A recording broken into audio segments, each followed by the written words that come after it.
The joke slipped out of my mouth at the exact moment my life cracked open, the kind of careless sentence that feels light when you say it, but lands heavy enough to rearrange everything that follows.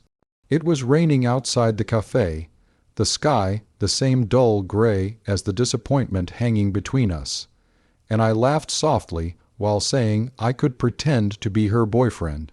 I expected an eye roll, maybe a sarcastic smile.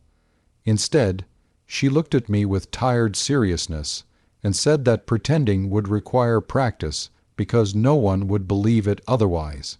In that instant, something shifted, subtle and dangerous, like the quiet click of a door locking behind you.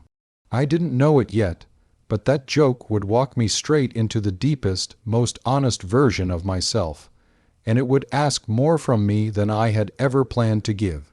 Before we go any further, if you believe in kindness, second chances, and the idea that small moments can change entire lives, take a second to like this video, comment, share it with someone who needs hope, and subscribe to the channel, The Kindness Chronicles.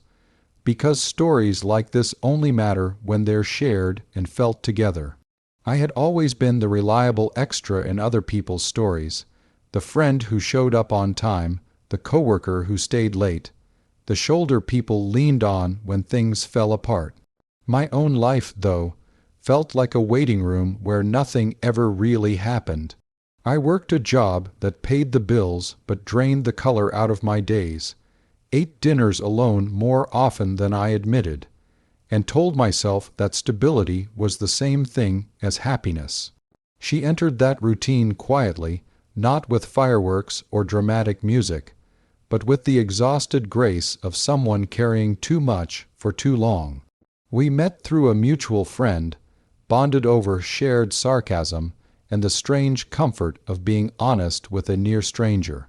She was in the middle of family pressure that felt suffocating, expectations that pressed down on her chest every time the phone rang, questions about her life that she didn't have answers for yet. Somewhere between coffee refills and half-finished jokes, the idea formed, half serious and half desperate, that pretending might be easier than explaining.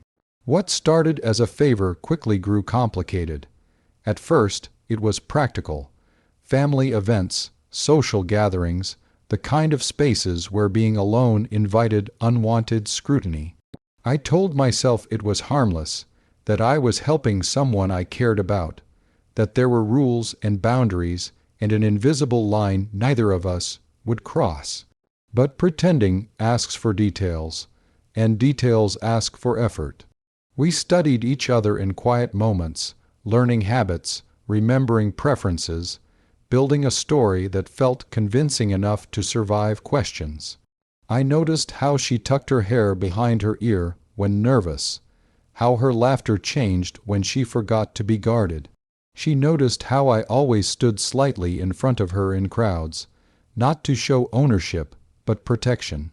The more believable we became to others, the harder it was to remember what was real and what was borrowed. The challenge wasn't the pretending itself.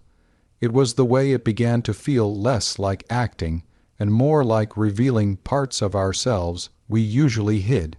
I struggled with the fear that I was crossing an emotional line without permission, that my kindness was turning into attachment, that I was setting myself up for a fall I wouldn't be able to explain to anyone. There were nights I lay awake replaying moments, analyzing smiles, weighing gestures, wondering if I was imagining meaning where there was none. She struggled too, though she rarely said it outright. I could see it in the way her shoulders tensed before family gatherings, in the relief that washed over her face when I showed up, in the quiet gratitude that felt heavier than any spoken promise. As time passed, the stakes grew higher. People believed us. They saw the easy way we moved together, the unspoken understanding, the shared silence that only comes from comfort.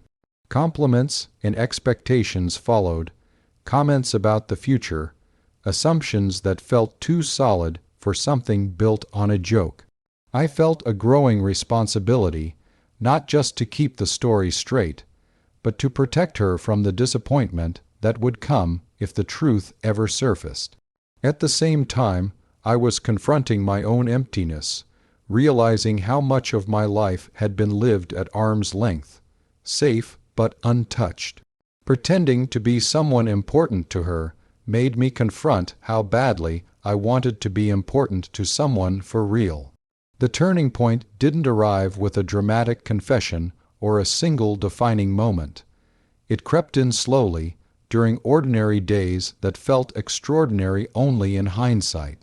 Grocery shopping together because it was easier than explaining why we were always in the same places. Sitting side by side in silence, comfortable enough not to fill the space with noise. Supporting each other through setbacks that had nothing to do with the act we were putting on. I found myself rooting for her dreams, worrying about her stress, celebrating her small victories as if they were my own. She began to rely on me not just as a shield from questions, but as a source of steadiness in a world that demanded too much from her. Still, fear lingered like a shadow. I was afraid that if I named what I felt, it would shatter what we had, that honesty would cost me the connection I had grown to cherish. She was afraid too, caught between gratitude and confusion, between the comfort of what we shared and the uncertainty of defining it. We were two people walking a narrow bridge, aware that one wrong step could send everything crashing down. The suspense wasn't about whether we would end up together, but whether we would have the courage to stop hiding behind the safety of pretending. Change came through vulnerability, the kind that doesn't announce itself, but demands to be acknowledged. When life threw unexpected challenges at both of us, moments that stripped away the performance and left only raw emotion, we showed up for each other without thinking about roles or expectations.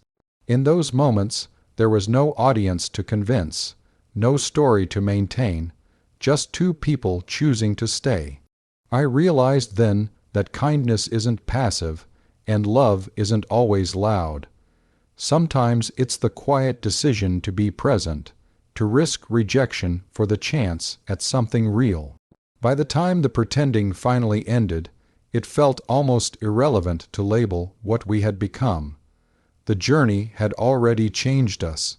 I was no longer hiding in the background of my own life, and she was no longer carrying her burdens alone. We had learned that second chances don't always come wrapped in certainty, and that the bravest thing you can do is admit when something matters to you. The joke that started it all had evolved into a truth neither of us could ignore, and in facing it, we found a version of ourselves stronger than before. If this story has stirred something in you, if it reminded you of a time you took a risk, showed kindness, or wished for a second chance, please take a moment now to like this video, share it with someone who might need it, and subscribe to The Kindness Chronicles. Your engagement keeps these stories alive and reaching the hearts that need them most.